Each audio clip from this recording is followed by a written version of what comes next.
Hello students, welcome to AR के YouTube channel. आज के इस लेक्चर में we are going to discuss about higher order derivative.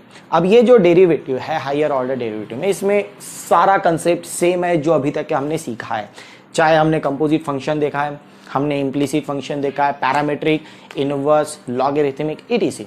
यही सारी चीज़ें हमारे को यहाँ पर अप्लाई करना है। तो बात यह है कि what is higher order derivative then. तो सिंपल सी चीज़ है हायर ऑर्डर डेरिवेटिव। आपके पास एक फंक्शन है, आप उस फंक्शन का क्या निकालते हो? डिफरेंशिएशन। तो जब आप डिफरेंशिएशन निकाल रहे थे अभी तक के, वो कितने बार कर रहे थे? केवल एक बार। तो हायर ऑर्डर डेरिवेटिव क्या बताता है कि जो आपके पास फंक्शन है ना, उसे आप n टाइम्स डिफरेंशिएट कर सकते हो। लेकिन हमें जो क्वेश्चन पूछे रहेंगे वो सेकंड ऑर्डर डेरिवेटिव तक के ही रहेंगे। ओके, तो उसे भी हायर ऑर्डर डेरिवेटिव ही कहा जाता है। जैसे समझने के लिए देखिए, आपके पास कोई फंक्शन है जिसे कहा जाता है y is equal to f(x). अगर आपको इसका डिफरेंशिएशन निकालना रहता है तो आप क्या कहते हो? सिंपल सी चीज, differentiate with respect to x। Correct. तो y का डेरिवेटिव क्या हो जाता है? dy by d x. एक चीज मैं आपको बता देता हूं अभी ही, dy बाई डी एक्स को कहा जा सकता है y डैश, या फिर कहा जा सकता है y1। तो इसका मतलब क्या हो गया? First order derivative. Okay, is equal to derivative of f of x with respect to x। इसे डिनोट किया जा सकता है f डैश ऑफ x से। तो नोटेशन ध्यान रखिएगा।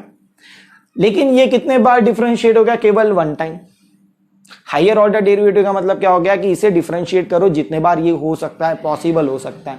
जनरल बोले तो n टाइम्स। ओके, तो अगर हम इसे फिर से डिफरेंशिएट करें, अगेन डिफरेंशिएशन करें, again differentiate with respect to x करें, ठीक है, वेरिएबल x है फिलहाल, तो x है जो भी टर्म रहा, तो इसका जो डेरिवेटिव हो जाएगा dy बाई डी एक्स का डेरिवेटिव को डिनोट किया जाता है d square y by d x square.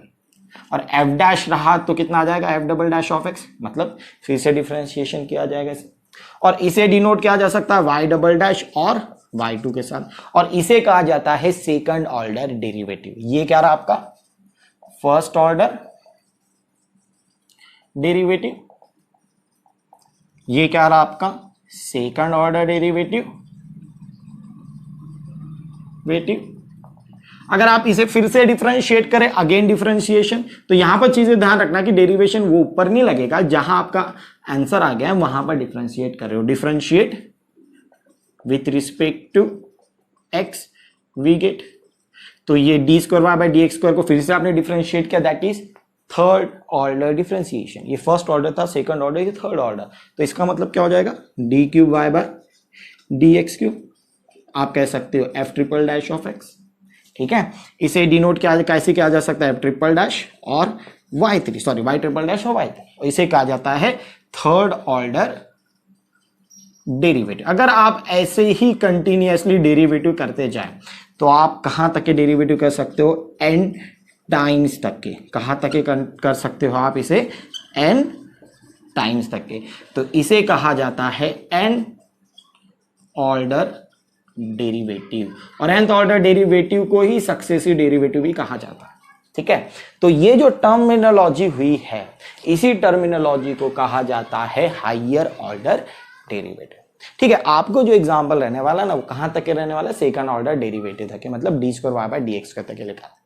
अगर आपको सपोज पूछा जाए कि n टाइम तक के निकालिए, तो उसे सेम प्रोसेस, पहले फंक्शन है उसे डिफरेंशिएट करें, फिर उसे डिफरेंशिएट करें, फिर उसे डिफरेंशिएट करें, कहां तक? nth ऑर्डर तक के। ठीक, लेकिन थोड़ा मुश्किल जाएगा, तो क्या करना है कि आप वहां पर ट्रेल समझ लीजिएगा, क्योंकि ट्रेल ही समझ में आ जाती है ऑर्डर की, और उस हिसाब से आप nth ऑर्डर डेरिवेटिव लिखा सकते हो। कुछ ही क्वेश्चन पूछे जाते हैं। तो चलिए हम सेकंड ऑर्डर डेरिवेटिव के ऊपर कुछ एग्जांपल्स देखते हैं। So let's see our example then. So here is our example then. Find the second order derivative of the following, or find d square y by dx square। तो आपको जो function है उसे कितने बार डिफरेंशिएट करना है? 2 टाइम। एक तो क्वेश्चन आपको सेकंड ऑर्डर डेरिवेटिव करके ऐसा पूछा रहेगा, या फिर डायरेक्टली आपको d square y by d x. अब ये जो फंक्शन है, इसे फंक्शन को आपको डिफरेंशिएट कितने बार करना है? 2 टाइम्स। ओके, तो चलिए इसे सॉल्व करते हैं। सॉल्यूशन क्या गिवन है आपके पास? y is equal to x cube plus 7x square minus 2x minus 9। Differentiate करिए इसे with respect to x first, क्योंकि आपको d square y by d x को निकालना है, तो सबसे पहले क्या निकालना पड़ेगा? D y by d x. और d y by d x हमने अभी तक के जैसे निकाले उसी तरीके से निकालना। तो differentiate with respect to x we get, so y का derivative with respect to x आ जाएगा d y by d x is equal to derivative of x cube plus 7x² minus 2x minus 9। Simple सा derivative है ये एकदम। X cube, यहाँ पर derivative हर एक टर्म के साथ सेपरेट होगा। अब डायरेक्ट डेरिवेटिव करने वाला है तो ऑब्जर्व करिए कैसे किया रहेगा। तो derivative of x cube power वाला टर्म है, तो x to the power n का फॉर्मूला लगता है, लेकिन उतना चीज़ें ध्यान में रखने की जरूरत भी नहीं है। पावर है तो सिंपल बता देता हूँ, जब आपको डेरिवेटिव अप्लाई करना है पावर नीचे, पावर में आप एक सब्ट्रैक्ट कर दीजिए, दैट्स इट। तो एक्स क्यूब का डेरिवेटिव हो जाएगा 3 नीचे, एक्स के पावर में एक सब्ट्रैक्ट, मतलब 3 - 1 = 2, तो एक्स क्यूब का डेरिवेटिव हो गया 3x² प्लस 7 को लिखने के पहले 7 पे डेरिवेटिव अप्लाई होने वाला नहीं है क्योंकि कांस्टेंट है। डेरिवेटिव किस पे अप्लाई होगा? x² पे, और x² का डेरिवेटिव क्या हो जाएगा? 2x। तो 2 वहां पर कांस्टेंट है, 2 × 7 कितना हो जाएगा? डायरेक्टली आप लिख दीजिए 14x माइनस 2x। तो डेरिवेटिव ऑफ 2x कितना होगा? 2 पे तो डेरिवेटिव अप्लाई नहीं होगा, x पे होगा। डेरिवेटिव ऑफ x कितना होगा? 1, तो 2 × 1 = 2। और डेरिवेटिव ऑफ 9 क्या है? कांस्टेंट, तो कांस्टेंट का डेरिवेटिव क्या होता है? डायरेक्टली 0, तो यहां पर आ जाएगा 0, वो लिखने की जरूरत नहीं है। तो आपके पास आ गया dy/dx। तो dy/dx मिल गया। हमें फाइंड क्या करना है? d²y/dx को। तो आपने y से dy/dx निकाल दिया। अब dy/dx से क्या निकालोगे? d²y/dx का। तो आप इसे क्या करोगे? Again differentiate with respect to x, we get. तो देखिए dy/dx के ऊपर डेरिवेटिव जब आप अप्लाई करोगे तो कैसा होगा? वो directly d²y/dx is equal to derivative of 3x² plus 14x minus 2 with respect to x। अब सिमिलरली यहां पर डेरिवेटिव हर एक टर्म के साथ सेपरेट होने वाला है। डेरिवेटिव ऑफ 3x², तो 3 पे तो डेरिवेटिव अप्लाई नहीं होगा, कांस्टेंट है। x² का डेरिवेटिव क्या हो जाएगा? 2x, तो 2 × 3 कितना हो जाएगा? 6x direct, plus derivative of 14x, x का डेरिवेटिव कितना होता है? 1, और 1 14 14, और डेरिवेटिव ऑफ 2 यहां पर क्या है? कांस्टेंट, तो कांस्टेंट का डेरिवेटिव क्या हो जाएगा? 0। सो हमारा d²y/dx² का आंसर कितना आ गया? 6x plus 14। जो फंक्शन दिया गया था उसके सेकंड ऑर्डर डेरिवेटिव कितना रहा? 6x plus 14। क्लियर? इस तरीके से बेसिक एग्जांपल्स आपको सॉल्व करना है। Let's see one more example on it. So here is our another example x² log x, और इस फंक्शन का हमें क्या फाइंड करना है? d²y/dx का।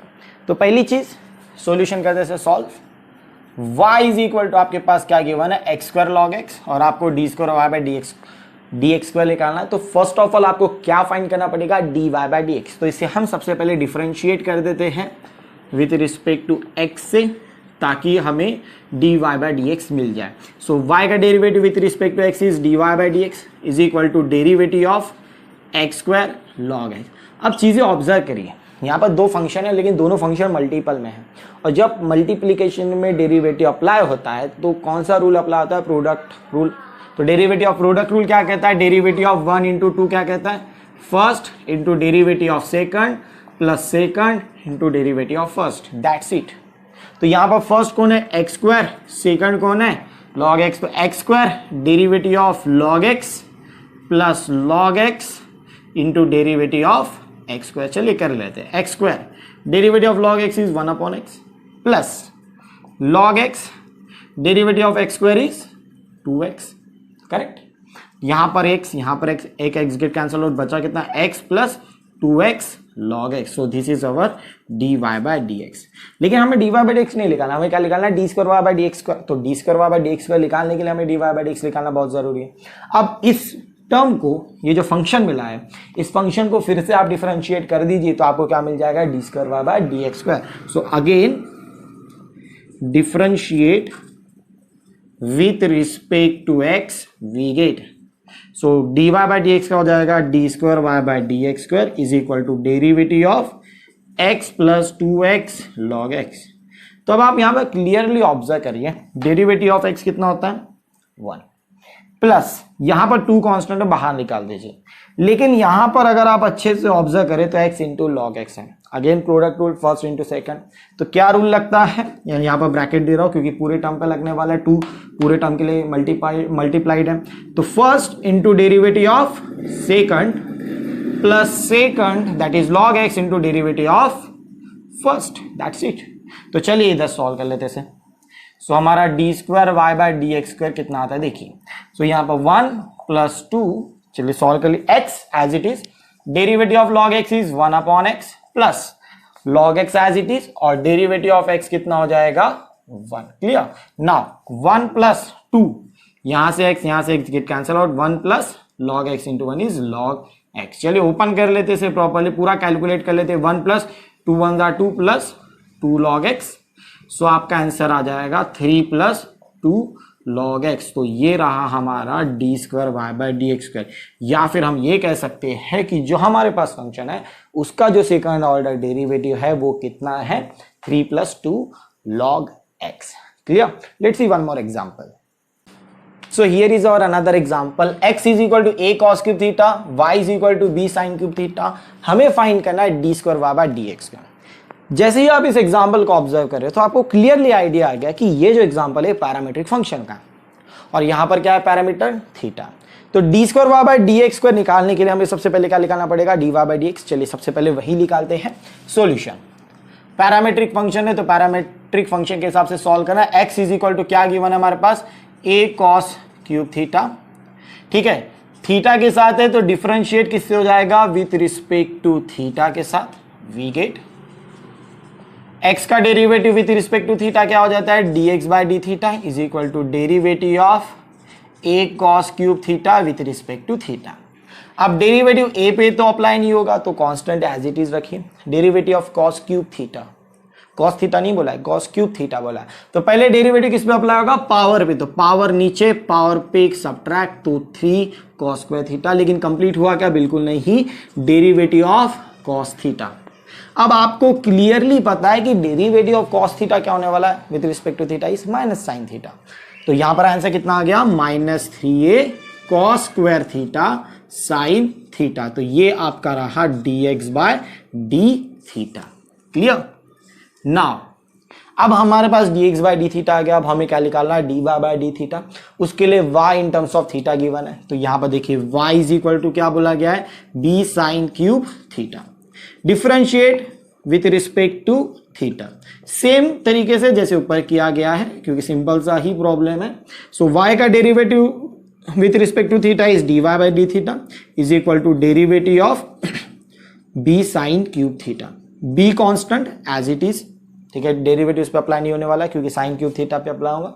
और derivative of sign cube theta क्या होगा, पहले पावर पे डेरिवेटिव 3 नीचे साइन स्क्वायर थीटा। लेकिन कंप्लीट हुआ क्या, नहीं, डेरिवेटिव ऑफ साइन थीटा। यहां पर ध्यान दीजिए 3b sine square theta as it is, derivative of sine theta कितना होता है, कॉस थीटा। सो ये हमें क्या मिल गया, देखिए dy बाय डी थीटा।